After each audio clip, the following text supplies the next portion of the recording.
Hello everyone, it's Julie from Camelia Crafts Designs. Welcome and welcome back. I'm here today with another little one sheet project. Yeah, you're going to have a bit of waste on this one though. Yeah, you are. Look at it. That's going to be your waste. I mean, don't waste it. You could make a tag without anything. You just could. Don't throw it away. Anyway, so here it is. It's a little folio. I've made mine from the Graphic 45 Rare Oddities papers. I've had this a while and it's gorgeous. The seam binding I've dyed myself using Distress inks. I've used Dusty Concord and what's the other colour? Seedless Preserves. Yeah, we've got a little skeleton. I always want to say skeleton charm. Let's say it properly, like an adult. And it's a little, it's sort of a gatefold. So we open that. I've got a little pocket there, side pocket, with a couple of little cut parts from the kit. Open that there. We've got a little pocket there. I've fastened that with Velcro dot. Cute little tag inside. We've got that there. We've got another 4 cut parts from the kit there. I mean, you can make this with anything. It doesn't have to be this paper. You just need a sheet of 12x12 to make the bare bones of the folio, which I'm showing you today. You then put whatever tags and bits and bobs in it you want. We've got another little tag there. I've just popped a bit of seam binding, tied with some black cord that don't want to fasten it with too thick. I need to swap that out for cotton. And another little tag there. That's a bit of the leftover paper from making the folio. And then we've got Mr. Skeleton there with his top hat. How fab is he? So that's that. I just thought that was pretty cute. I'm going to show you how to make it now then. So you're going to need a sheet of 12x12 paper. As I've said, I'm using this Graphic 45 Rare Oddities. That's what it looks like. It's quite a few years old. I've had it years. 2015, yeah. And this is the sheet I'm using. It's the same sheet that I made the other one out of. Because then I won't go wrong, hopefully. So, first thing you're going to need to do, if you're not bothered about which part of your 12x12 sheet becomes the cover of the folio, just go ahead and cut this in half horizontally. Get 2 6x6 pieces.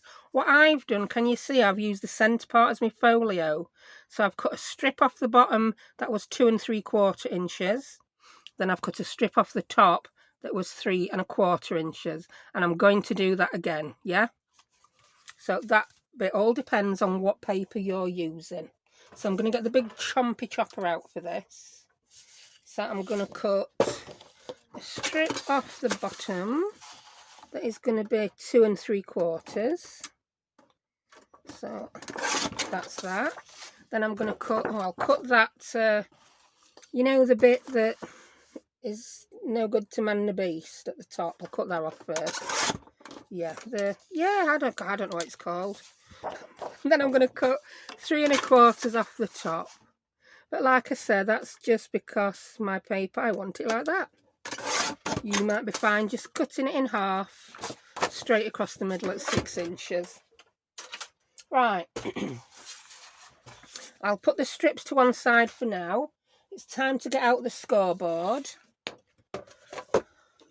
So, get my scory tool. Oh, it's harder to lose this one. I'm liking it. Right, I've had to make a note of where to score. I often suffer from brain death.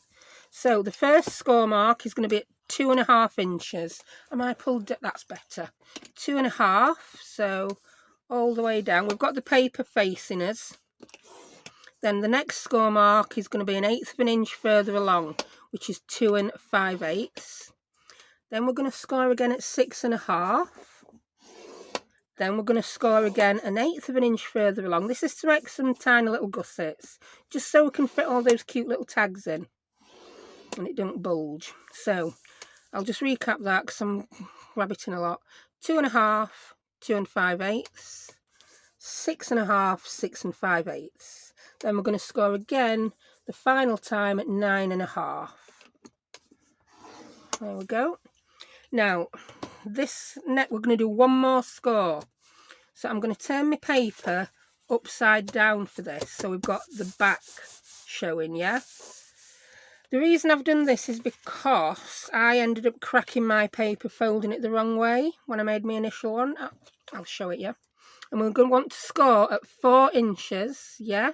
But we only want to go down to that first score line, yeah? So the top is there, is it? No, the bottom's there. Oosh. The top is there. So we're going to score at 4 inches to there. I'll show you that again. So we'll have done all our score lines there, and where we want this other score line is that part, yeah? So I'm going to turn it over that way, then turn it sideways that way, then I'm going to score at 4 inches just down to that score line. I hope you followed that. Right, now get your scissors out. Scissors. I'm saying all silly words for things today. And I'm going to cut just from there to there. So if we look on the front again, it's from there down to that little score line that we put across. And I'm doing it on the back because I find it easy to see my score lines. Just down to that score line across.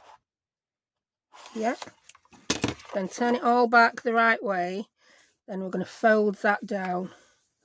Yeah, that then makes, if I bring my original one back in,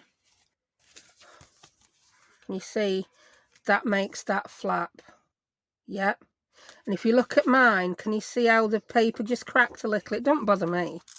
And inside, because I'd initially scored it on this side. Right, you'll find with some papers, if you fold it the opposite way, it will crack more easily. Don't know why that is. I haven't got a clue.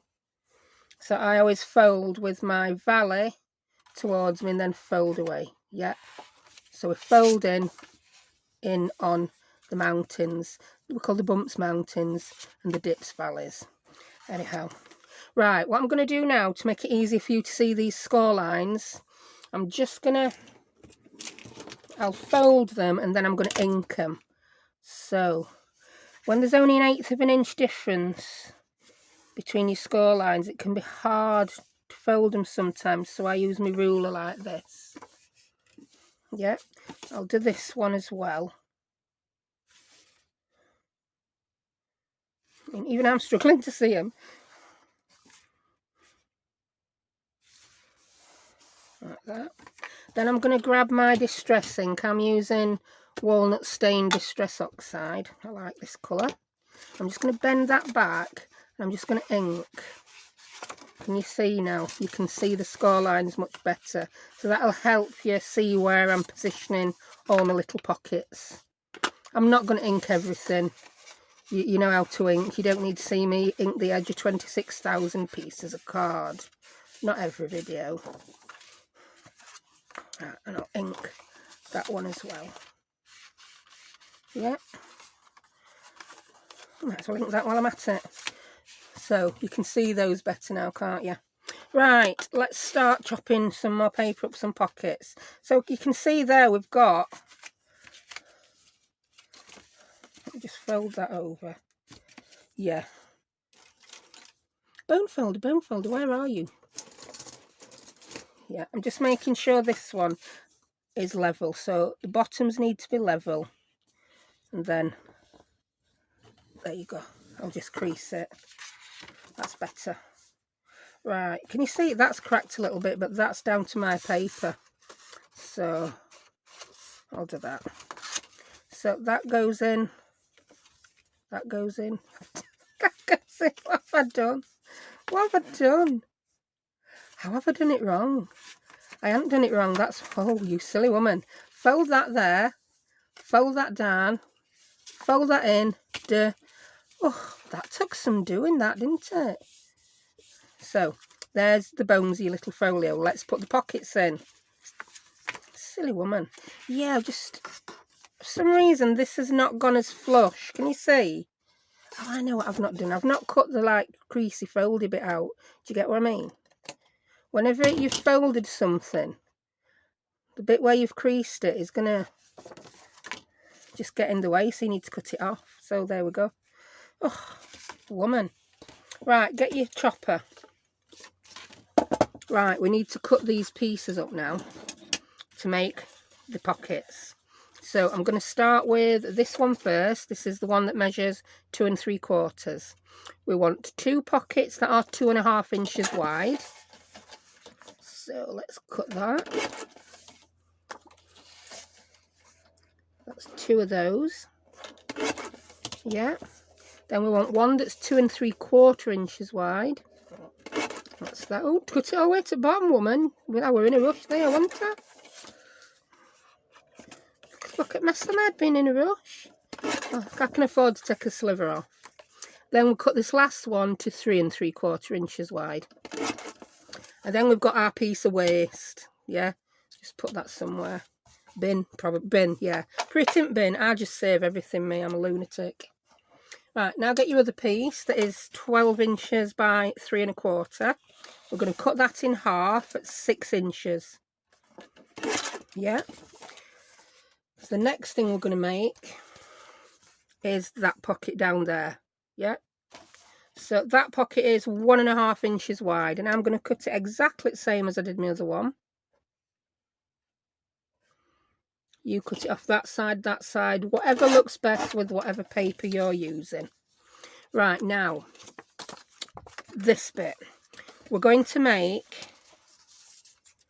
can you see, we've got a second pocket behind there and a second pocket behind there, yeah? Let me call the tags out to show you what I liked about this. It's easy for you to see it then, isn't it? Told you that a bit of string were going to come off that tag. There it is. Right, just move your tags, woman. Can you see how these are staggered? Take that out as well. I just like the look of that. That one's there with 1 pocket. That's there with 2. And then that's further up with 2. I just like that staggered look of it before I put tags in. So this is why I'm going to cut this next paper the way I am. Right, I'm going to make the second pocket out of this little strip here for the shorter pocket. So this needs to be 2 3/4 inches that you cut for a pocket. Yeah. And then this one needs to be 3 3/4 inches. Yeah.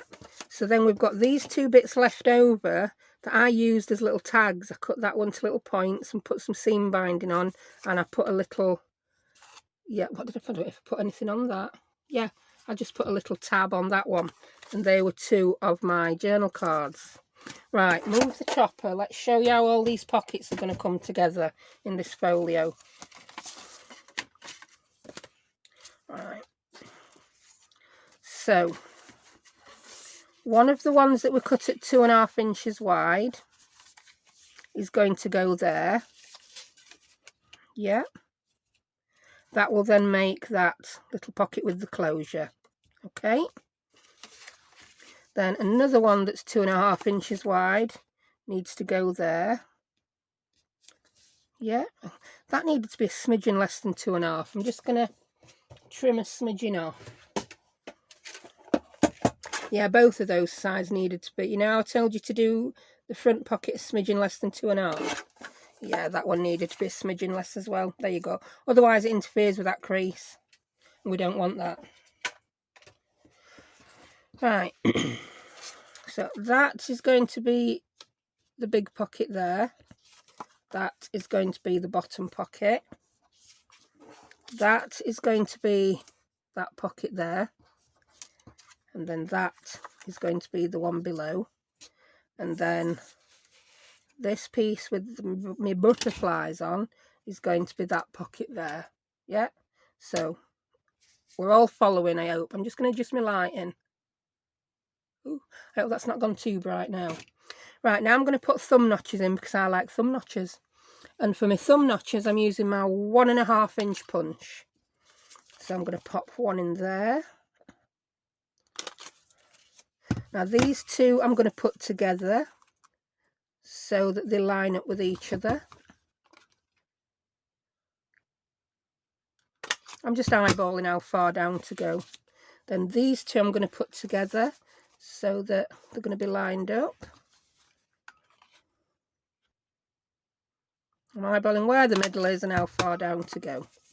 And then I'm going to pop one on here, which is my side pocket. That's that. Then I need to pop one on here as well. So now it's time to get some glue out and do some sticking. So I'm using art glitter glue. I'm going to leave that one while last. I'll do all these pockets first. So right, I'll put this one on. I'll move those around. Put that one on first because it's easiest. So I'm going to glue 3 sides. I think you've got the gist of this now anyway, haven't you? This is another one that kids want to pinch. Our Becca loves it. Rachel loves it because it's purple, even if it is a bit spooky. So can you see now we've made that smidgen less than 2.5. It's not interfering with that crease. Get rid of that glue. So that's that one stuck on. When it's dried, I'm going to round that corner there. I like rounded corners. Now on these two, I'm going to stick this to that first. That's just the way I like to do it. So I'm putting a little bit of glue at the bottom of that.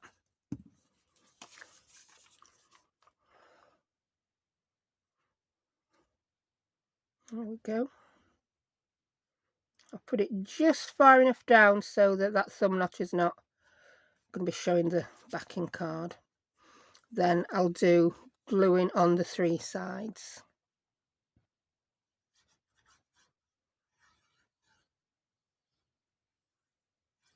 And if you had a paper that wasn't directional, you could do a lot of this by just scoring along the bottom and folding these up. But I'm running out of paper that's not directional. I don't know about you, because I've done quite a lot of projects for paper that's not directional. Nice paper, anyway, I'm running out of. I've still got some horrible, nasty paper. They're the ones I practice on when I'm trying to come up with ideas. And then I end up with all these scraps everywhere. Yeah, someone asked me in comments how I managed to have so many scraps. That's because I'm a hoarder and I've not thrown scraps away for years. Right, this time, because I want to line that up with that, I'm going to stick this one on first, yeah? And that's the only reason I'm sticking this on first.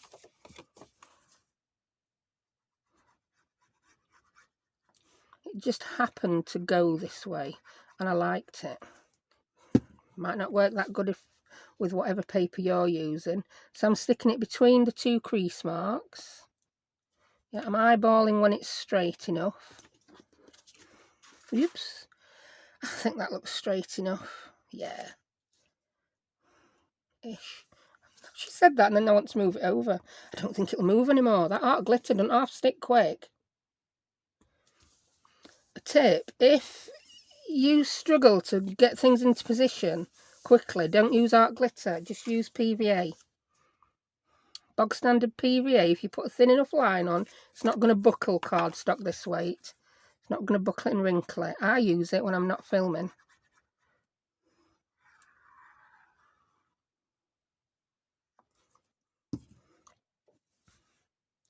Right, and we'll put that one on.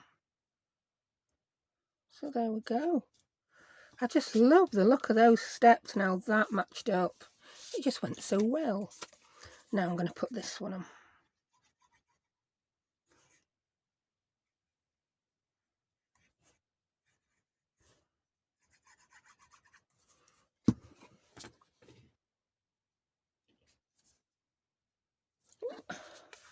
Have I made that a little bit higher?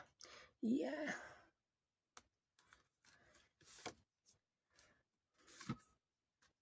I'll just trim that off.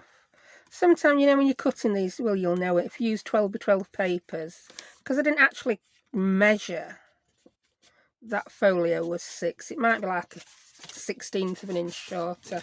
I just cut some off at top and some at bottom at 12 by 12 sheet, and they're not always spot on 12 by 12. So there we go, that's that sorted. Right, now I'm going to stick this one on. Yeah, I'm going to ink this one first. There we go, just so you can see. Right, you can see now. I can ink the others after.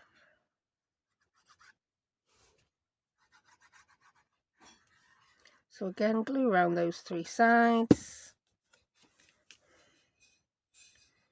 And pop it on there.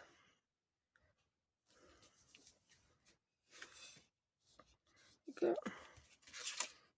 No, I don't need to trim that, that's fine. Then I came in with my corner rounder and I've rounded this, what's going to be the top flap on that pocket. I've just used my teeny tiny, 4mm rounder. There we go. I've rounded that piece there.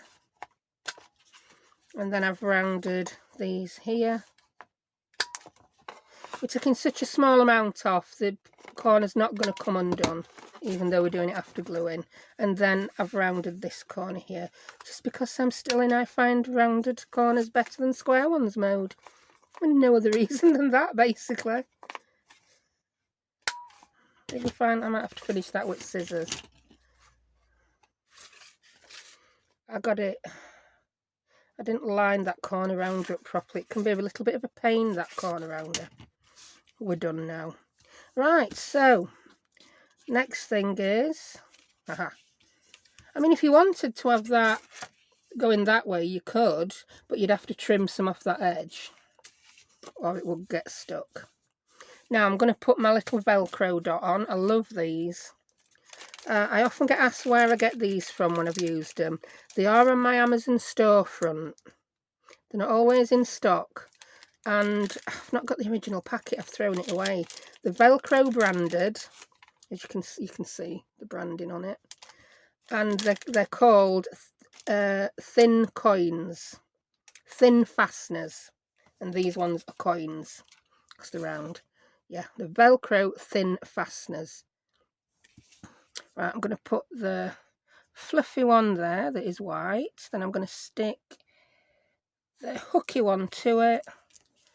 And we'll pop that down there.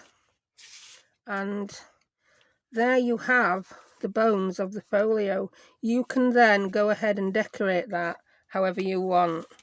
As you can see, it is exactly the same as this one. Can we get 2 in shot? Yeah, just, yeah. Look, exactly the same. I've just gone ahead and put tags in, decorated that up because I didn't like it being plain purple, but that all depends on what paper you use. And then I've just used a piece of seam binding as a closure. So I really hope you enjoyed that one and you're going to give it a go. You can tag me on Instagram. You can even email me and let me know what you've been making. It's lovely to see other people have made them. And it's often lovely to see the differences you've made. Yeah, improvements. Yeah, alterations. I love it. So thank you very much for joining me and I will see you next time. Bye.